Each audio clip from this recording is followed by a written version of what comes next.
Hello, hello, and welcome to ohmTown Daily. This is a time machine episode. We've stepped into our time machine and gone back to February 3rd, 2024. This is Season 3, Episode 34, ohmTown Daily News.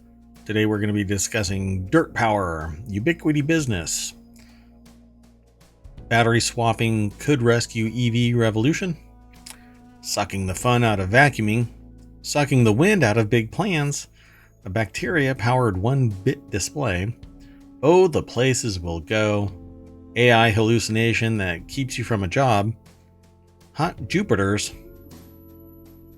that's my sidekick name, and Hydro Flask gets talked about. We knew it before it was cool. I'm Mayor Watt, that's ohmTown.com, and up there is the Sentient AI's visualizer. You want to say hi? Good evening, ohmTown citizens. Let's get into it.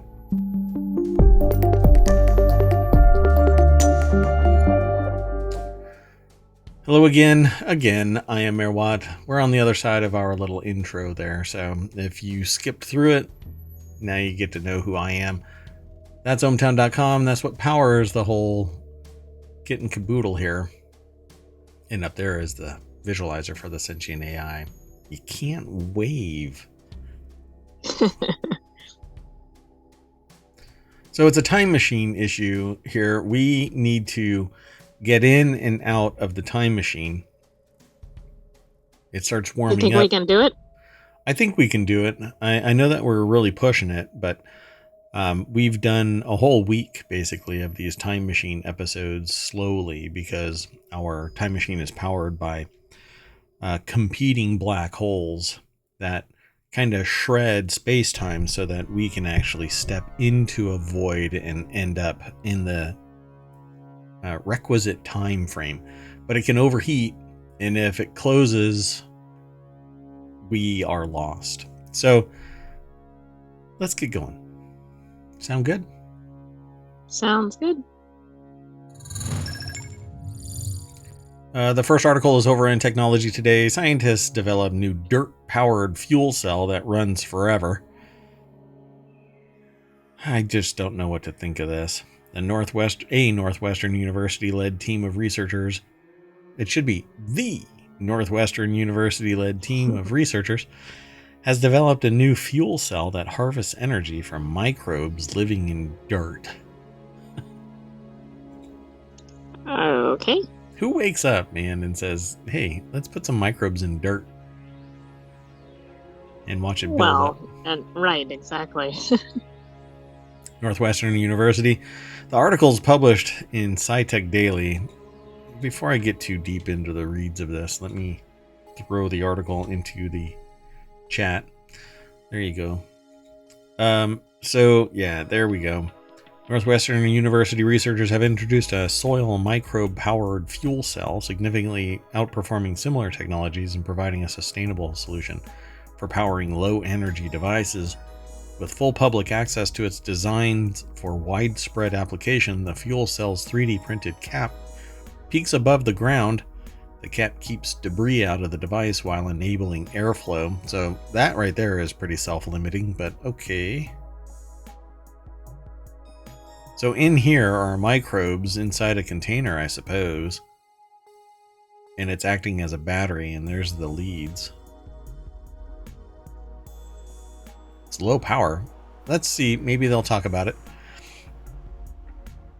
To test the new fuel cell, the researchers used it to power sensors measuring soil moisture and detecting touch, a capability that could be valuable for tracking passing animals. Okay. To enable wireless communications, the researchers also equipped the soil-powered sensor to a tiny antenna to transmit data to a neighboring base station by reflecting existing radio frequency signals. Okay, that's interesting. So about the size of a standard paperback book, the completely soil-powered technology could fuel underground sensors used in precision agriculture and green infrastructure.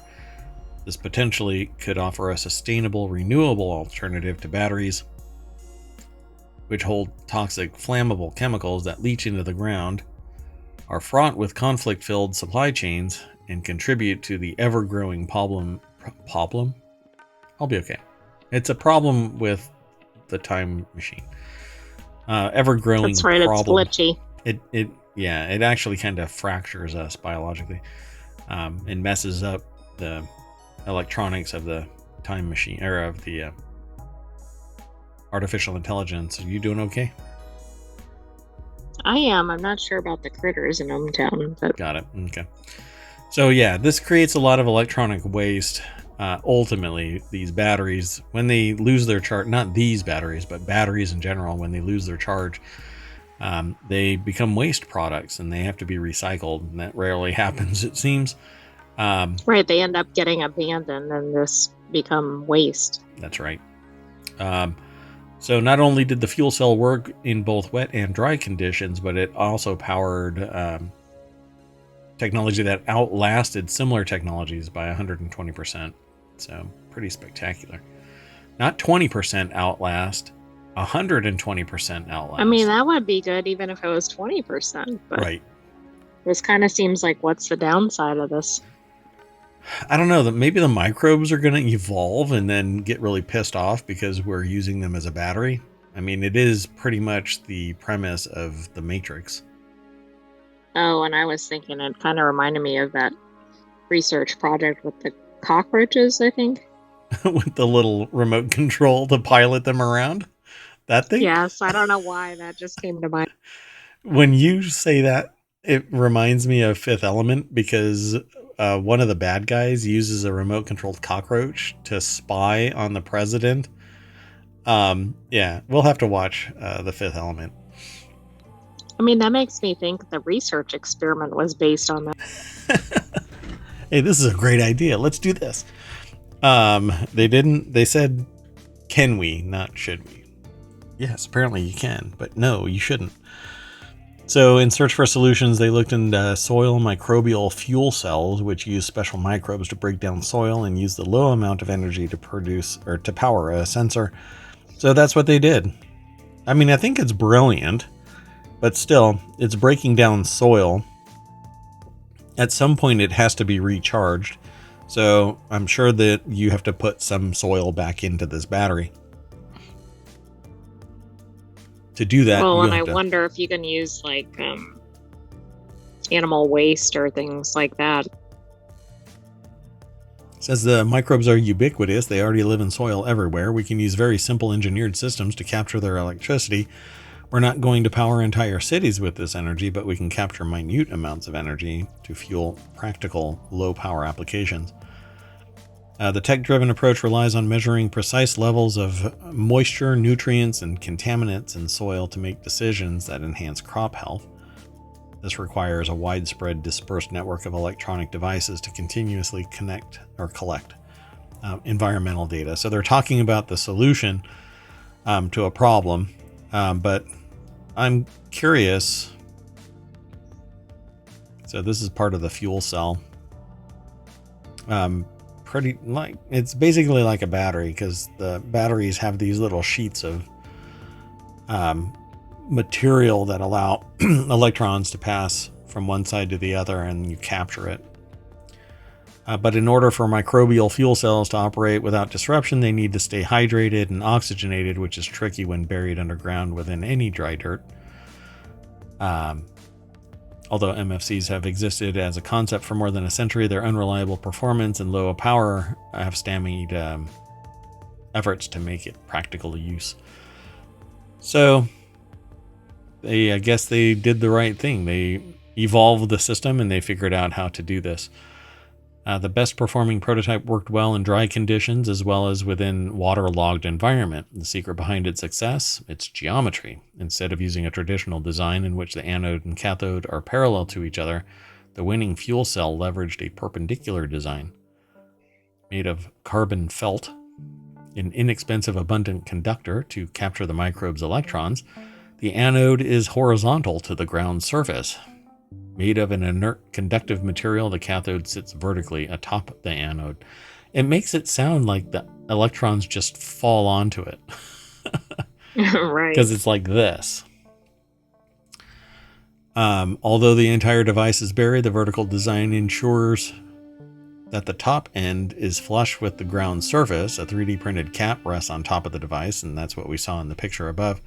And a hole allows air to scooch on in there. So on average, the resulting fuel cell generated 68 times more power than needed to operate its sensors. So you could literally just operate 68 times more sensors per device. Pretty neat. Oh, right. I see. Yeah.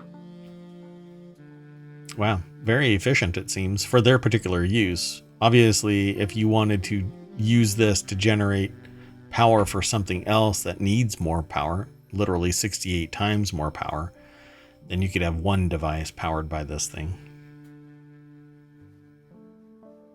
Yeah, I mean, this seems really good. I wonder if they could make it at larger scale. Yeah, I'm sure. Hold on one second. I'm sorry. An emergency in ohmTown. On average, the resulting fuel cell generated 68 times more power. So I think that right there pretty much means that if they were to scale it bigger, then it would be more powerful. Kind of like any other battery, as you keep on connecting cathode and anode to the rail, you can keep on pushing power out. So yeah, I think it can scale. It'll be neat. So I guess that's it right there, where it kind of pops out the side there. It's kind of fascinating. Why would that make a difference? But it does. All right, let's keep on trucking through this. The time machine rests for no one.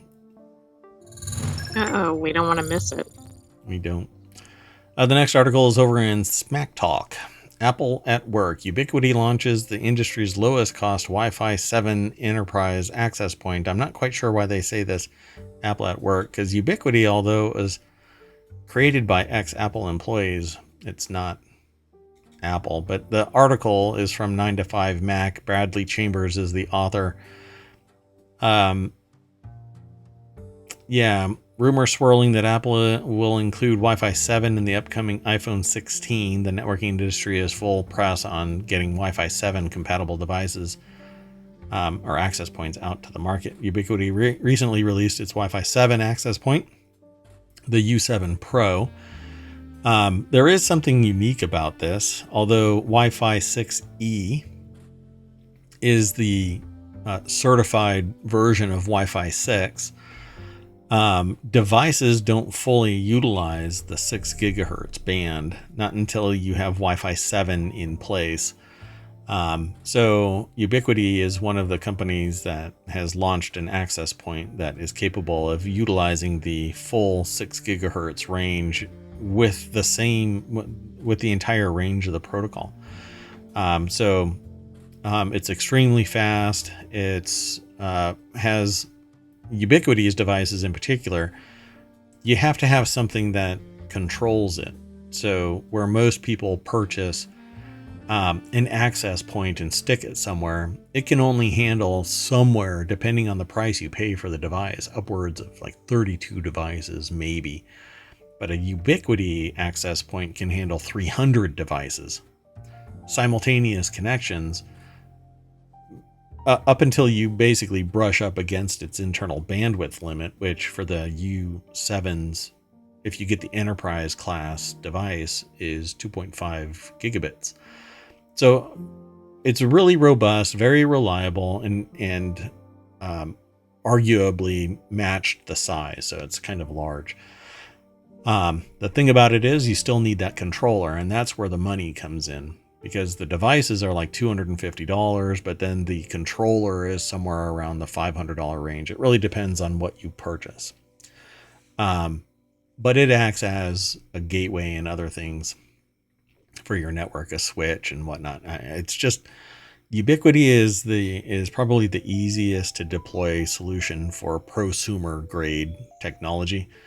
And this article goes into detail about the ins and outs of Wi-Fi 7, but not necessarily the ins and outs of the rest of this.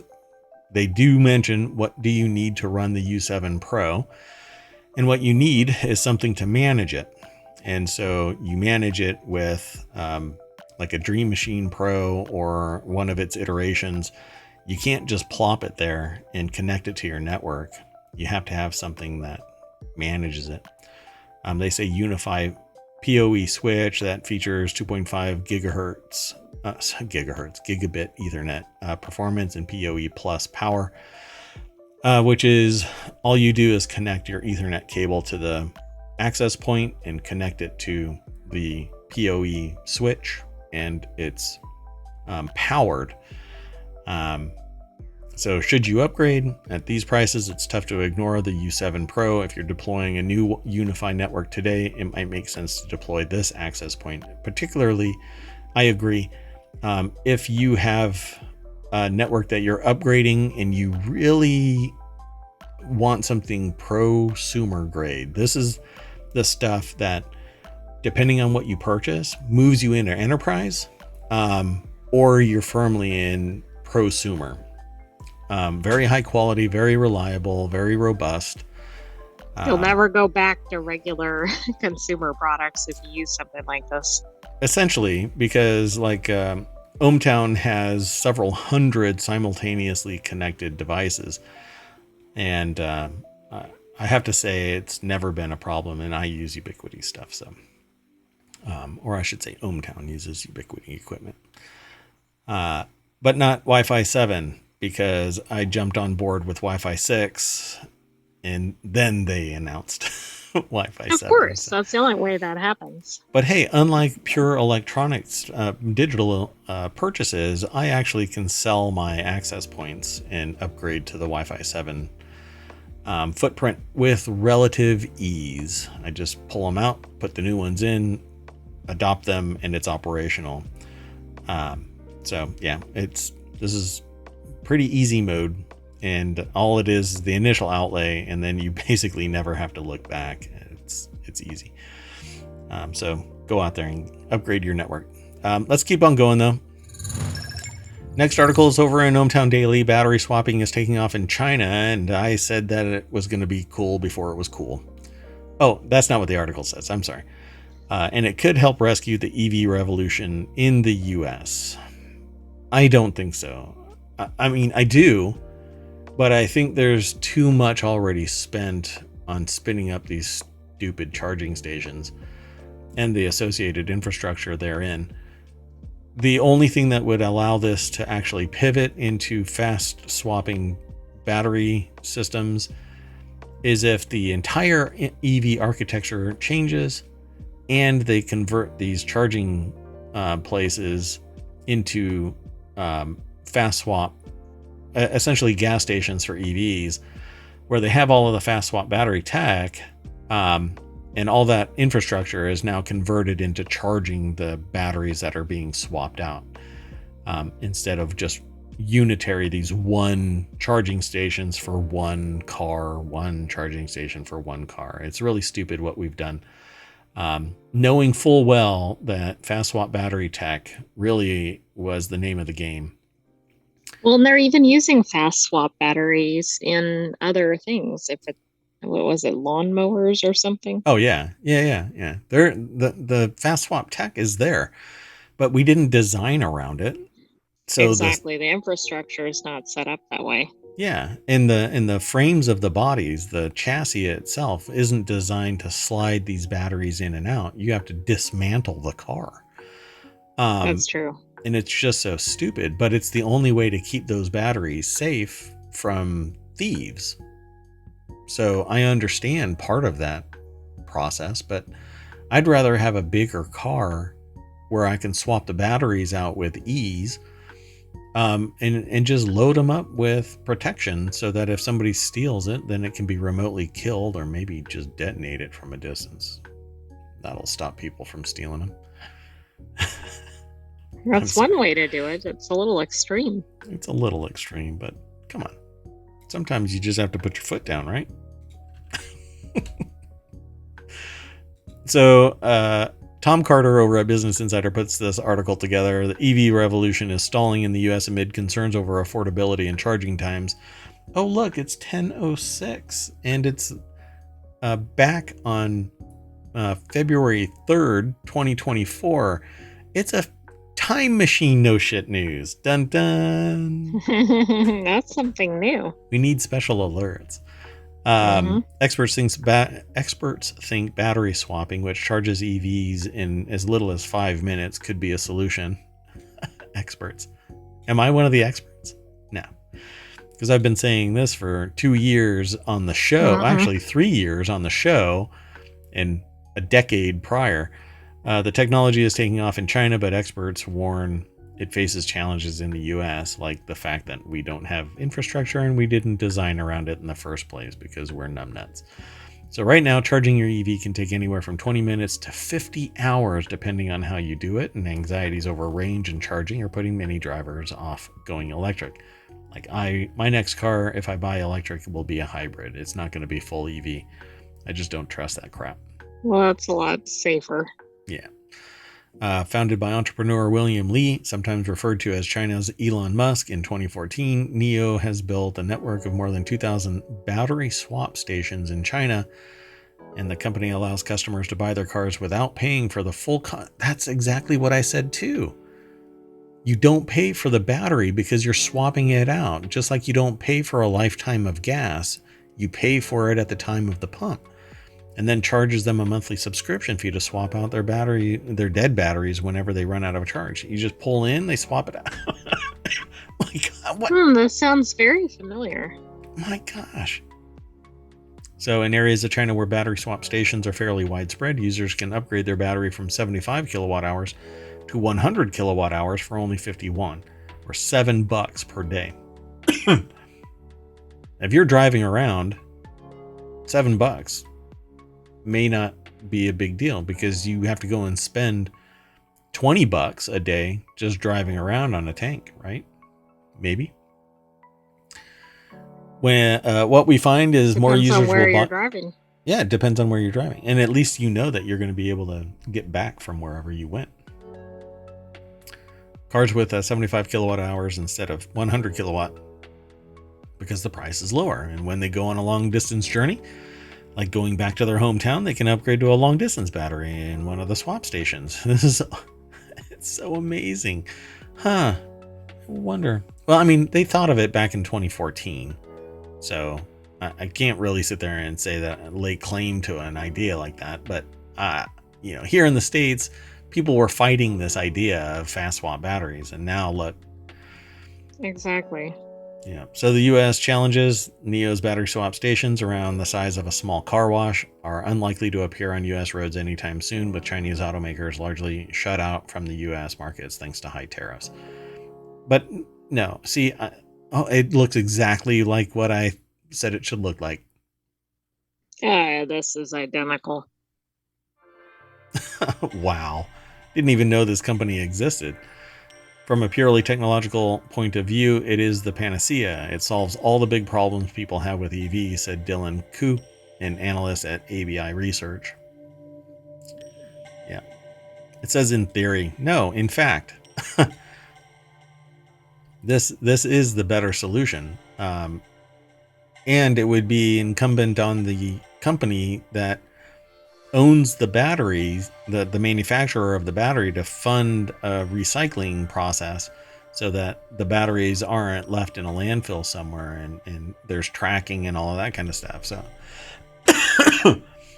the article says nobody needs to drive 300 miles in a car in China. That's sort of an insane idea, and that means you can buy a much smaller battery, which is much easier to swap. Says somebody, who is this? Their name was John Helveston, a professor of engineering at George Washington University, telling BI that the nationwide network of battery swapping stations would effectively eradicate range anxiety and make charging an EV as simple as filling it up with gas. No shit. Anyway, that's what it is. You just pull in, they pull your battery out, they put a new battery in, lock it down, off you go. 5 minutes. Bing, bang, boom, you're out. So I think you're right, frustrating. though. I was thinking about the infrastructure, but I think the key is cars. Yeah. Yeah. The cars have to be made so that you can fast swap battery them, you know?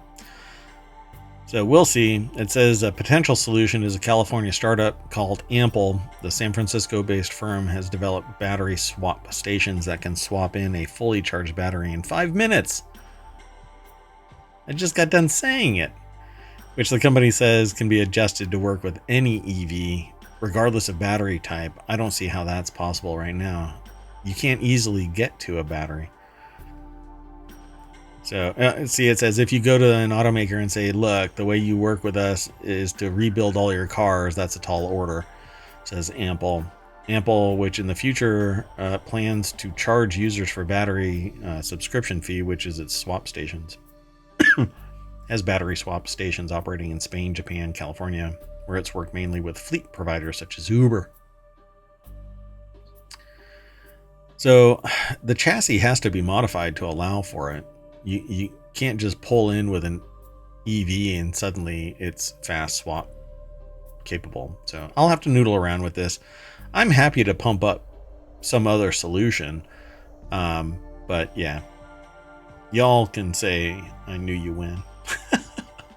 I'm not invested in any of this, so it is what it is. Let's keep going. So this is a time machine episode, as I've mentioned a couple of times. So if you have a Bissell, you might want to be careful. Bissell recalls more than 150,000 vacuum cleaners across US and Canada. The company's recalling its multi-reach cordless vacuum because the battery pack can overheat and smoke, resulting in a fire hazard. There's a whole bunch of these models that are affected, so you're going to have to go over to Wow, the you're link. not kidding. And some of them were sold 7 years ago. Yeah. That's what happens. I mean, the battery starts to fail and this kind of stuff happens because it's somewhat organic. You know, these lithium batteries kind of start to fail as they age. Tara Suter over at The Hill put the article together. The video has nothing to do with the article. Consumers should immediately stop using the recalled vacuums and contact Bissell for instructions on how to deplete the charge on their battery. What you do is you stick it to your tongue. No, just kidding. Don't do that. To deplete the battery and receive a free replacement vacuum, the CSPC said in a release, recalled lithium-ion batteries could be disposed of in accordance with any local and state laws and not in the trash, unless you want to see a really fun fire later on. A large landfill fire is likely, I think. Yeah. And who doesn't really like a good, huge dumpster fire? Do not throw this recalled battery in the trash. Do not deposit this recalled battery in a battery recycling box. Don't be a dumbass. It doesn't say that, but that's what it translates to. Do not place plastic bag overhead. Let's keep going. There we go. The next article is over in Reality Hacker. The U.S. has big plans for wind energy, but an obscure 1920s law is getting in the way.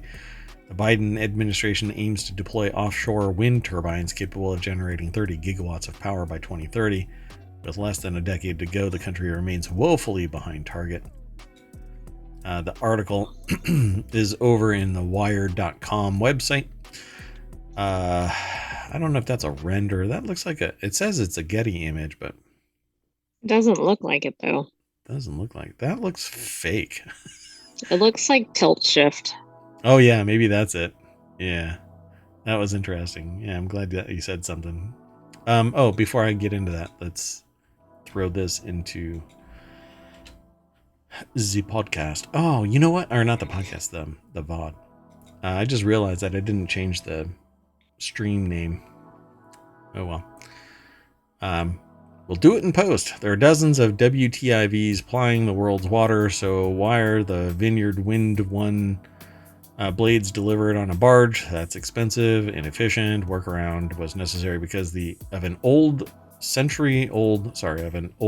I keep wanting to say old century old. Because of a century-old law known as the Jones Act. Also known as the Merchant Marine Act of 1920, the Jones Act requires anyone transporting goods from one point in the United States to another point in the United States to use an American ship. I knew This is the this. same thing about the cruise ships. Yes. Isn't that funny? Mm-hmm. Wow. So, and by a modern interpretation of the old law, an offshore turbine counts as a point in the United States. The trouble is the United States doesn't have any WTIVs, and without the appropriate equipment, the country's offshore wind efforts are being plagued by the need for repeated, smaller capacity barge trips that have added costs to projects already beset by financial difficulties. A Danish energy company Ørsted, for example, cited vessel delays when it canceled 2 planned projects off the Jersey coast, Ocean Wind 1 and 2. So the country's first Jones Act compliant WTIV, the Charybdis, is currently under construction in Texas. While originally planned for completion in 2023, labor constraints have pushed the Charybdis launch back to possibly 2025, says Dominion Energy, known for the power generators being shot a couple of times recently. Exactly. Wasn't there a big lawsuit? That's why there's a delay. Yeah, I don't know. There might be other mitigating factors. They're dodging things. So the Jones Act is tricky to navigate. For a vessel to be compliant, it must not only be built in the United States and running the country's flag, but also owned and crewed by Americans. Consequently, U.S. shipyards enjoy a monopoly, which allows them to demand massively inflated prices. There you go. That right there. Circle the wagons, folks. When finished, the 144-meter-long Charybdis will boast over 5,000 square meters of main deck and accommodate 119 people, supported by onboard cabins, mess rooms, shops, as well as a cinema, gym, and hospital. But the WTIV's cost has climbed from $500 million to $625 million. Meanwhile, the major shipyards in South Korea could have built a similar vessel in less time, for less money, and with a more powerful crane. Number one. We're number one. Yeah. And budget. By the way, I looked up Dominion Energy and there's a lot of stuff, so I'm not sure which one you were talking about specifically. Yeah, I like that. So there's a lot of stuff going on. Do you have, I don't know, maybe a time frame target for my or statement? narrow it to a location or something? I mean, how about a firm? Do you know of a law firm? Ultimately, says Silverman, rising interest rates, inflation, and other macroeconomic factors caught New Jersey's projects at their most vulnerable stage, inflating the construction costs after Ørsted had already locked in its financing. So, despite the setbacks, potential for offshore wind power generation in the United States is massive. The NREL, or NREL, estimates that fixed bottom... Sorry, I think it's funny to say that. Fixed bottom offshore wind farms in the country could theoretically generate some 1,500 gigawatts of power. None of it defensible. A little boat.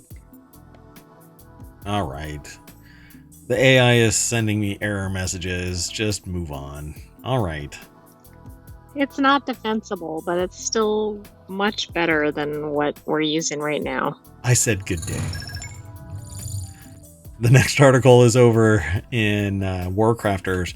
MIT researcher proves you could output Doom on a bacteria-powered 1-bit display, and it'd only take 600 years to beat. I'm not going to spend a lot of time in this. This one's quick. Just crazy. Yeah, this one's crazy. Rich Stanton put this article together over at PCGamer.com. The deck statement just says, eat this.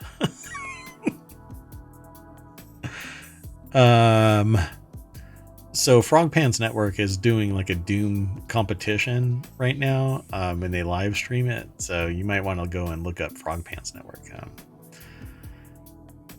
So Lauren Ramlin is a biology PhD student at MIT, and for their final project of the synthetic biology course, had one big idea. Let's get Doom playing via gut bacteria. Ramlin's written report briefly outlines the history of Doom running on various things, before coming to the inescapable question of whether biological systems might be engineered to host this classic millennial first-person shooter. Millennial FPS? Ramlin admits that running Doom on such cells would be a gargantuan task, but within the Doom runs on everything culture, simply getting the game displayed on a given device is considered a success. Thus, her challenge is to engineer a way in which Doom can be displayed by cells via the medium of fluorescent proteins, a project inspired by 2020 proof of concept E. coli digital display. What could go wrong? What could go wrong? I don't know. Maybe what's the burrito place that had E. coli? Chipotle. Yeah. Oh, the chip in Chipotle is this. Oh. Okay. Conspiracy theorists over on the internet. Here's your fodder. So the theory is relatively understandable. Visually compress Doom's frames, then replicate the pixels are on and off to approximate those frames via fluorescing bacteria. The only bottleneck Ramlin's project is to have a fairly major one, however. The bacteria to do this is slow. After generating each frame, there's significant lag time before the cells return to their starting state and then ready to display the next frame. So that's what it would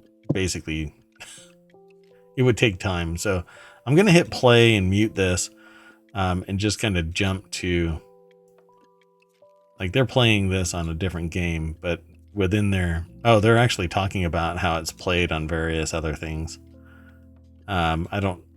And they're talking about the math, but they're not actually doing the thing.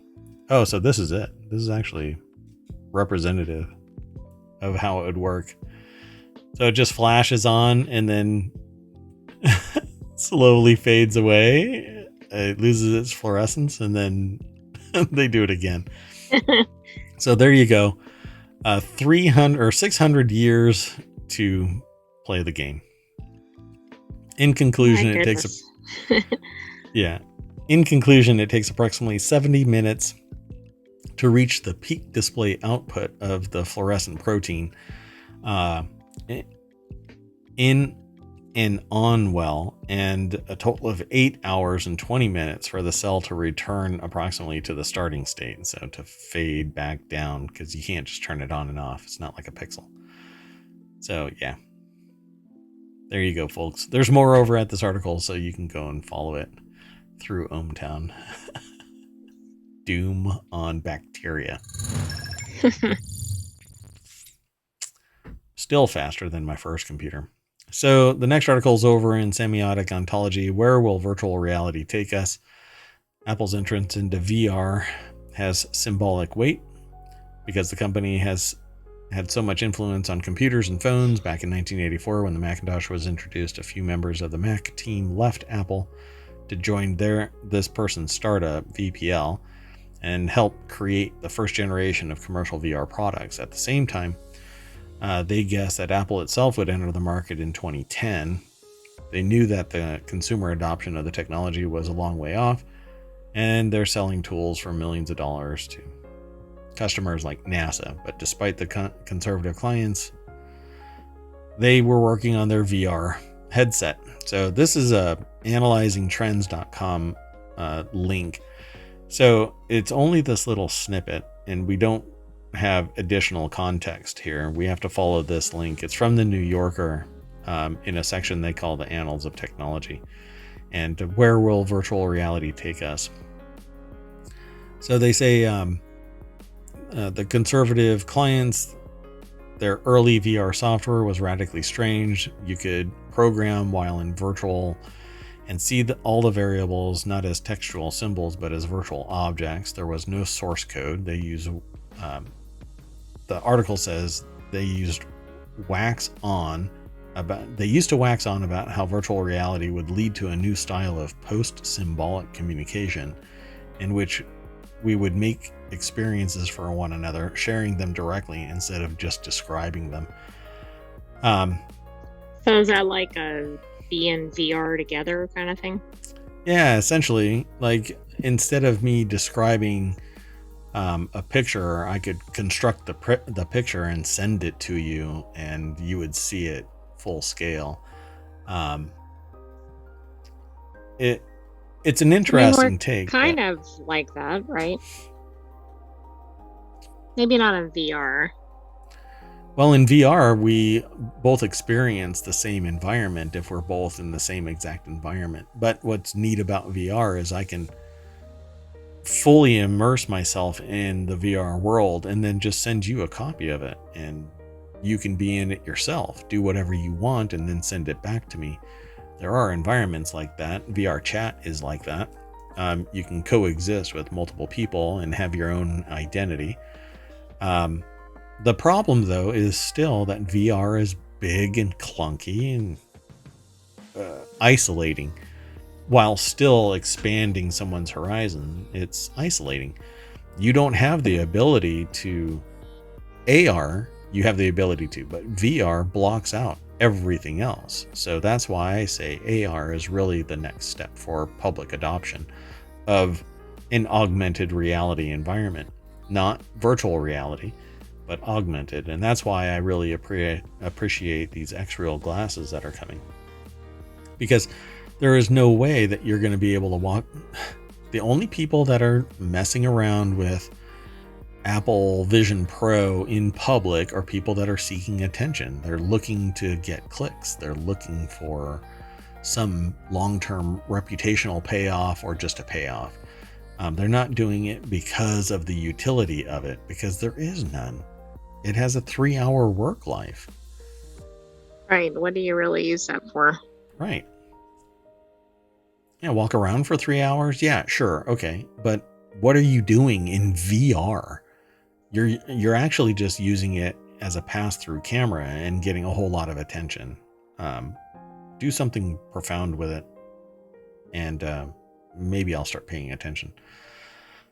But they're describing basically being in a virtual reality environment. And the question, where will virtual reality take us?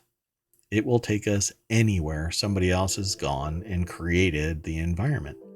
So to me, it's kind of a silly question, because virtual reality allows me to go to places far beyond what truly exists. I can create something fantastical and pull people into it. I can pull somebody into a purely non-fiction environment, like a crime scene, for instance, and you can walk around the crime scene. I can pull somebody into a workshop and teach them how to rebuild a carburetor without having to be directly with them, and they can handle it just like they would a real carburetor. Same thing, engine, whatever. I can teach people how to do something, and that something is anything. Just plop that widget in there and it's something. So where will virtual reality take us? Anywhere and everywhere at the drop of a hat. I mean, all you need to do is say, I want to be here, load it up, you're there.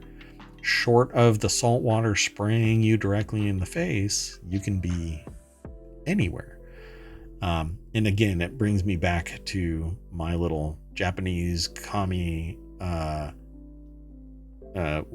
god of wisdom and knowledge, Kuabiko. You can you can sit at your desk, put on VR and be anywhere. You can sit at your desk and put on AR glasses like I intend to, and I can surf the internet and observe anything from anywhere. Sure, there's nuance to this, but I certainly think that the world's knowledge at your fingertips is a whole lot better than simply going to a place, a point in time, consuming massive amounts of time that you can never get back. And your experience, your memory may fade, but that memory will be re-triggered by looking something up. You go to Greece, your memory fades of all of the minutia that you did there, but then you go and look up pictures and you go, oh, I remember that. It's very powerful to be able to go anywhere at any time, and that's what VR will be able to do in time. Right now, Yeah, it's so more of a this fad. company was a little ahead of itself Yeah. since they thought Apple was going to get into it in 2010. Yeah. And they're from Apple. Some of the people that were there, Right. they left Apple to join VPL. So I think it's interesting. I don't normally see semiotics being used as a tag in an article, and that's why I really like analyzingtrends.com. They don't have a byline for this. Well, it's probably at the New York Times article. But it will be with the New York Times. So follow the link through ohmTown, and you'll be able to go to this other article. Where will virtual reality take us? Anywhere our imagination can create. Let's keep going. The next article is over in Technology Today, the AI tools that might stop you from getting hired. That's right. Pretty much, they call them CV screeners. So one-way video interviews, CV screeners, digital monitoring are among ways employers are using tech to save time and money on recruitment. But do they work? Investigating the use of AI in the world of work, Hilke Shellman thought she had better try some of the tools. Among them was one-way video interview system intended to aid recruitment called My Interview. She got a login from the company and began to experiment, first picking the questions she, as the hiring manager, would ask, and then video recording her answers as a candidate before the proprietary software analyzed the words that she used and the intonation of her voice. How creepy is this? Yeah, it's pretty creepy. Zoe Corbin is the author.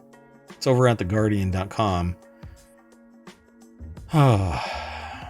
So basically, a one-way interview is they have you answer questions.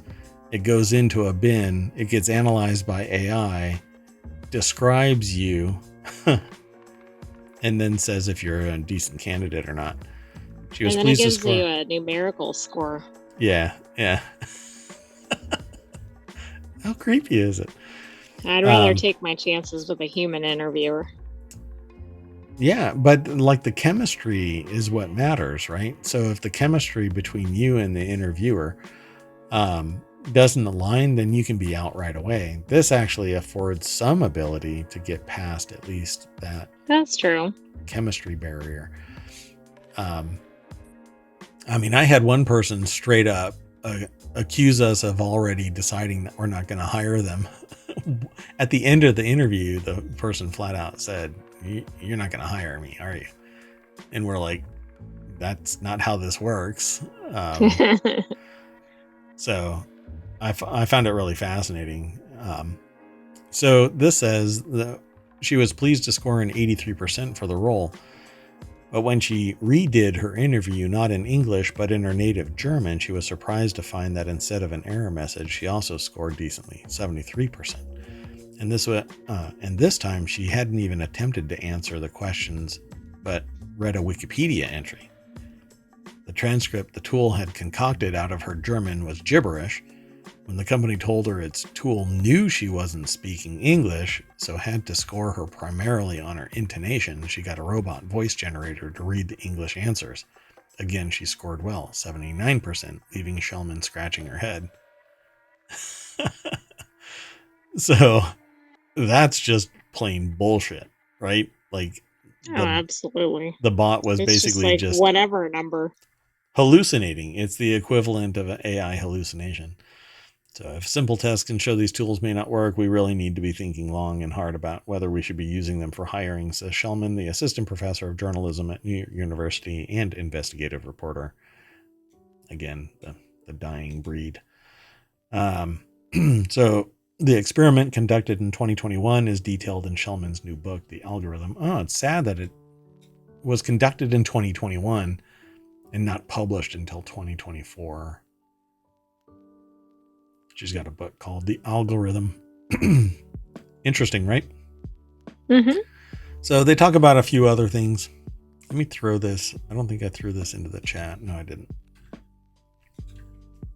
Doink. In the case of digital monitoring, Shellman takes aim at the way productivity is being scored based on faulty metrics such as keystrokes and mouse movements and the toll such tracking has on its workers. This is going to be a fascinating book. I think I'm going to have to get it. I know. It might be interesting. Plus, maybe we could feature it for a future show. Oh, yeah, huh? That's right. we are talking about additional shows. We got 2 that are operational on top of ohmTown Daily News. So stick around. None are ready for prime time, says Shellman. All of these tools. How game-based assessment, check for skills relevant to the job is unclear, while in the case of scanning a candidate's social media history shows that very different sets of traits can be discerned depending on whether the social media feed the software analyzes. CV screeners can embody bias. Shellman cites the example of one that found to be giving more points to candidates who had listed baseball as a hobby on their CV versus candidates who listed softball. The former is more likely to have been played by men. So, no shit. All of this has societal's bias based on the historical data being pulled into it. So you get garbage in, garbage out. And so bias is real in all of our constructions, particularly AI, where it only exists with the knowledge that we give it. So it's always self-referencing the flaws of humanity. And when it's not outright just throwing those flaws in our face, it's hallucinating new ones, and people are losing their jobs, potential jobs, and right, and they can't even make it to a person to assess that they know what they're talking about. Yep.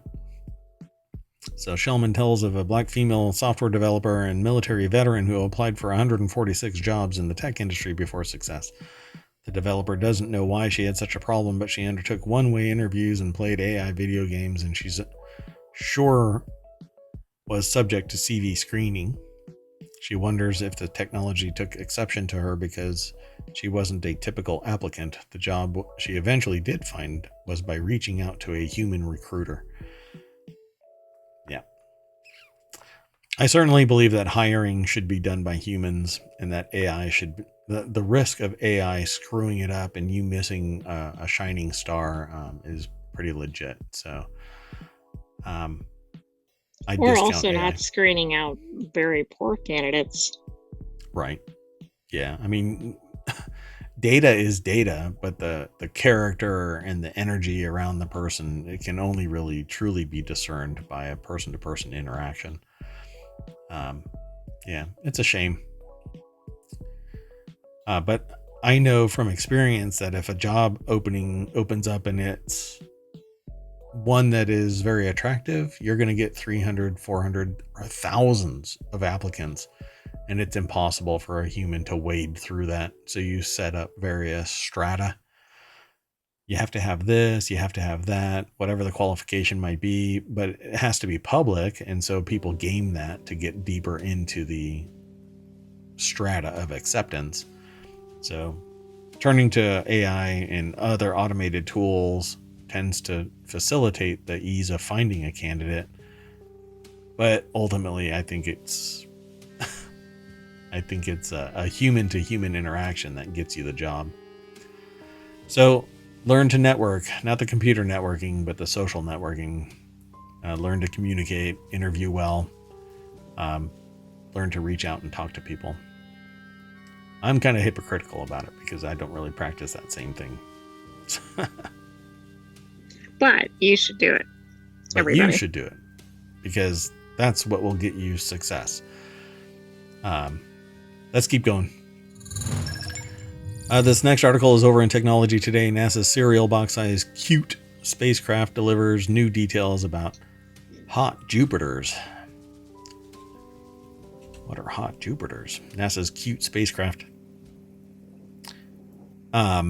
Despite its small size, has significantly advanced our knowledge of hot Jupiters, revealing varied atmospheric behaviors and contributing to our understanding.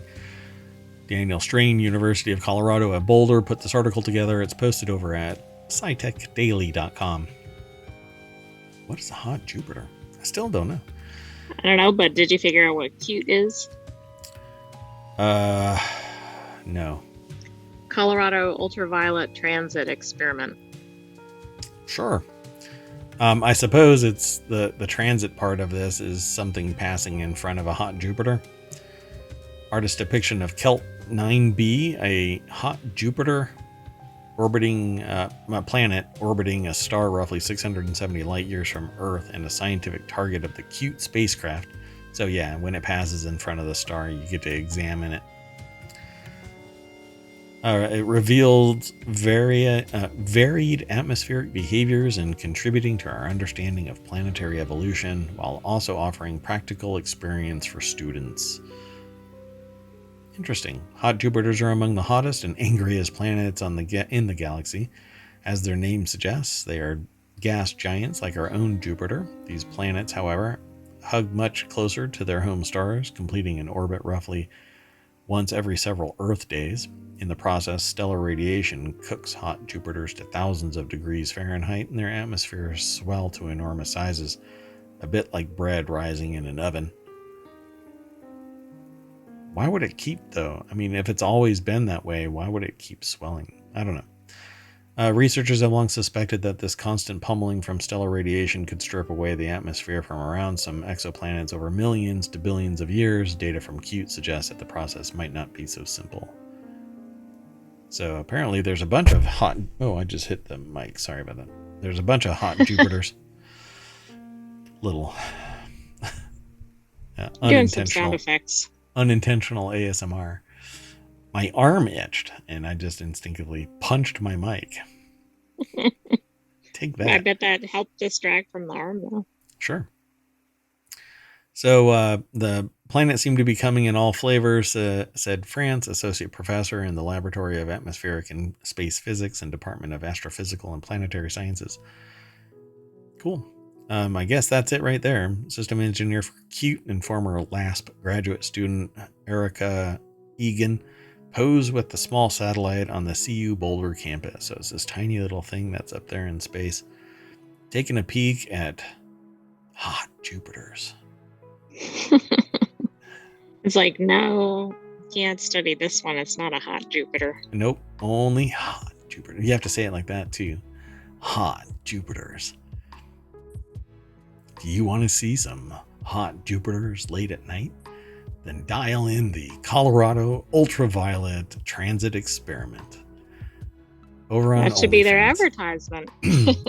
They're just going to stream over at OnlyFans. OnlyFans of Cute. This is getting really weird. I'm going to move on. The last article for tonight's show, which is actually a time travel show from February 3rd.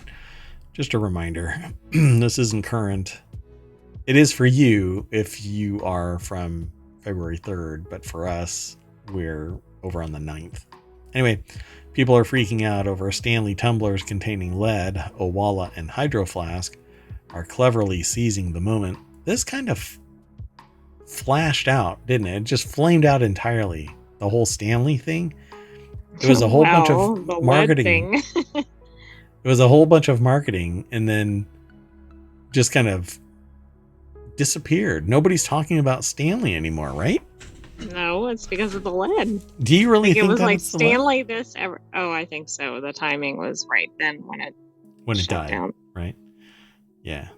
Well, I guess the news got pretty heavy for Stanley, and they had to disclose that under their pretty paint job was a big lump of lead that seals the vacuum in.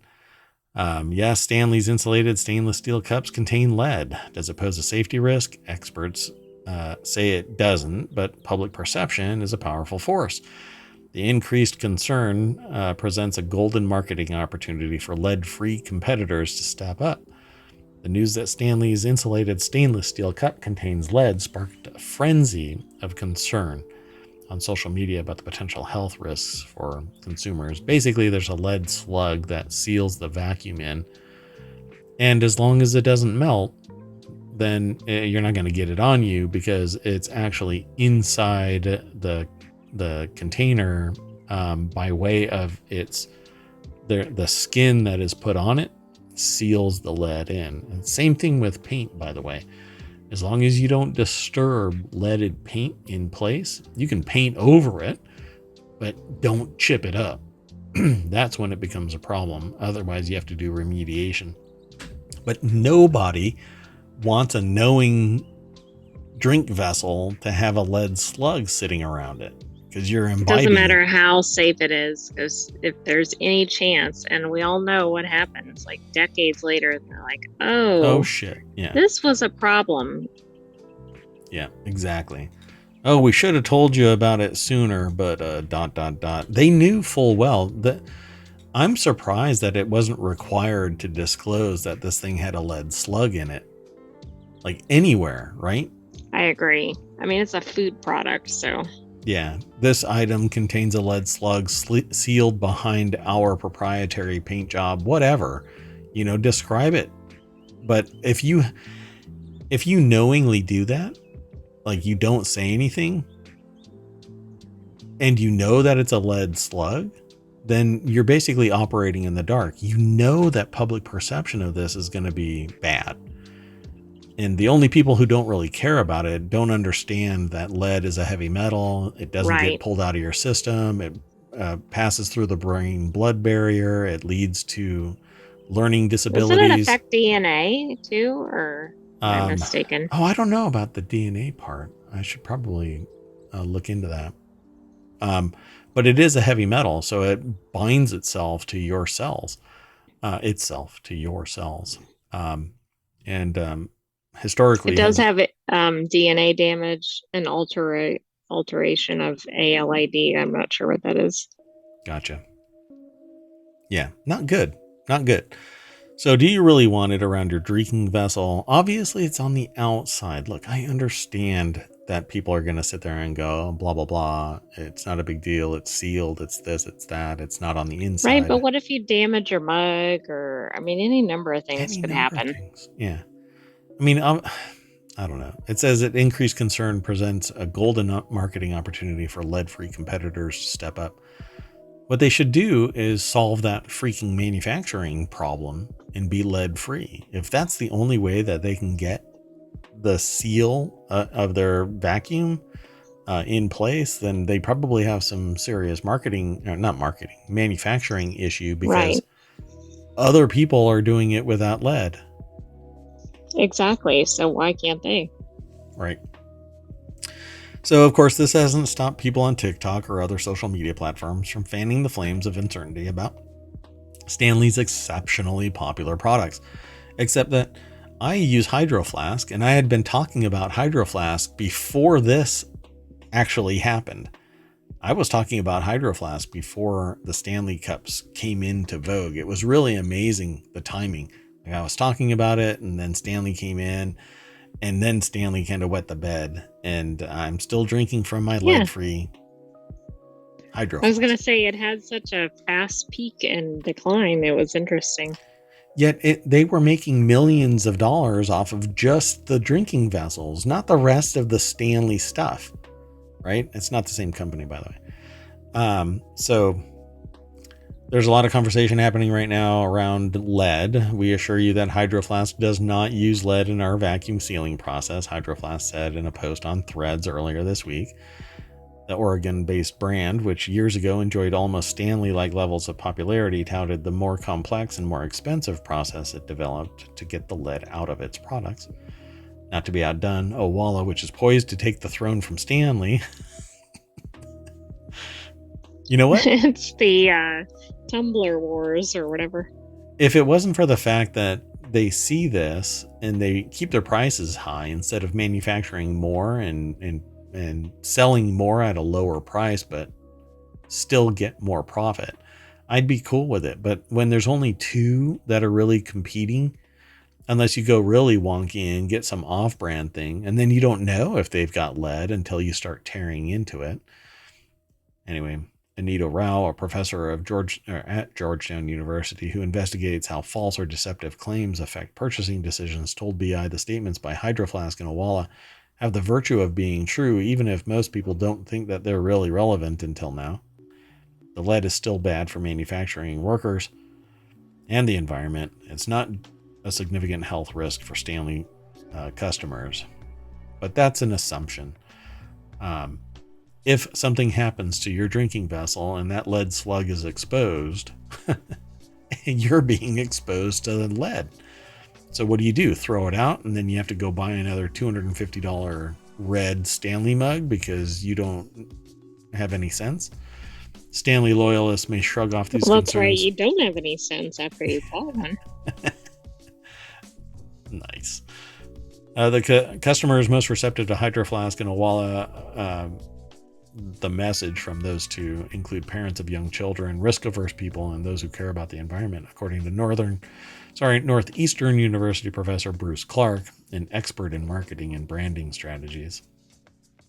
It's really good marketing. They've taken advantage of a sudden trend in the market that is advantageous to them. Yeah. And I agree. I mean, I think that people should be switching to a lead-free solution simply because the manufacturing of this product does not require lead. It's done to increase the margin. And it puts your health and safety at risk.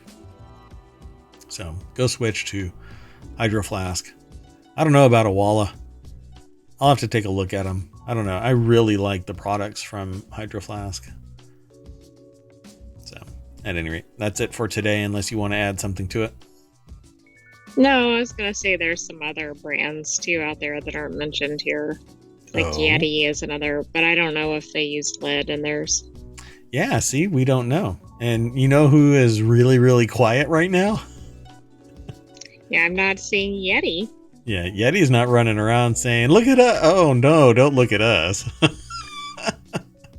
But they're really expensive. Yeti stuff is really expensive. So does that? Yeah, they don't say anything about Yeti. Huh, interesting. Interesting. Why wouldn't Yeti jump on this? I don't know. Maybe they're planning some other marketing campaign. Owala, I'm not surprised because they were talking about kind of taking over the Stanley trend before the lead thing came out. Really? Because I've never really heard of Owala. I hadn't either, except for that article. There was something in ohmTown about that. Before the whole Stanley thing, huh? Mm-hmm. Wow, interesting. Before the lead thing. Yeah, the lead thing. Sorry, yeah. Interesting. So look at that. You know, once again, ohmTown aggregates news that is relevant to upcoming trends, even if we don't know that the trend is there. It's pretty neat. That's right. So you knew us when. Actually, the time machine says February 3rd.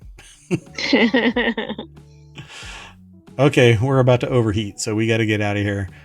Thank you very much for coming and hanging out. I hope you enjoyed the show. We're over on YouTube as well and a podcast, so download the podcast. That would be great. We're about to catch up entirely. As soon as I shut this down, tomorrow, all of the outstanding podcast episodes will be brought online, and it's about 6 days worth of new episodes. Sorry, the time machine actually doesn't catch up until we're done using the time machine.